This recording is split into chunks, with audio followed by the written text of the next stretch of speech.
বৃদ্ধ বয়সে স্বামী স্ত্রী একে অপরের লাঠি, এই কথাটা 100% খাঁটি। আপনি যে অবস্থানে থাকেন না কেন, সবসময় আপনার পাশে সবাই থাকলেও একমাত্র স্ত্রী আপনার খারাপ সময়ে আপনাকে ছেড়ে যাবে না, কখনোই যাবে না। স্ত্রীকে ভালোবাসুন, যত্নে রাখুন, সে তার সবটা দিয়ে আপনাকে আগলে রাখবে। খারাপ সময়ও আসে মানুষ চেনার জন্য। যতক্ষণ না বৃষ্টি পড়বে আপনি বুঝতে পারবেন না ছাতার কোথায় ফুটো আছে। ঠিক খারাপ সময় আমাদের মানুষ চিনতে সাহায্য করে। অনেক স্বামী আছেন যারা স্ত্রীর কদর মোটেও করেন না।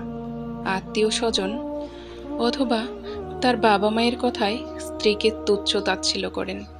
দাম্ভিক অহংকারের বশীভূত হয়ে আপনি ভাবেন, আমার সময় ভালোই আছে, আমার স্ত্রীকে এত যত্নে রাখার কোনো মানেই হয় না। কিন্তু বৃদ্ধ বয়সে সেই স্ত্রী আপনার হাত শক্ত করে ধরে রাখবে, আপনার যত্ন করবে। তাই সময় থাকতে অবহেলা না করে স্ত্রীদের যত্ন করুন, যাতে আপনার এই স্মৃতিগুলো মনে করে বৃদ্ধ বয়সে আপনার স্ত্রী আরও বেশি যত্নশীল হতে পারে।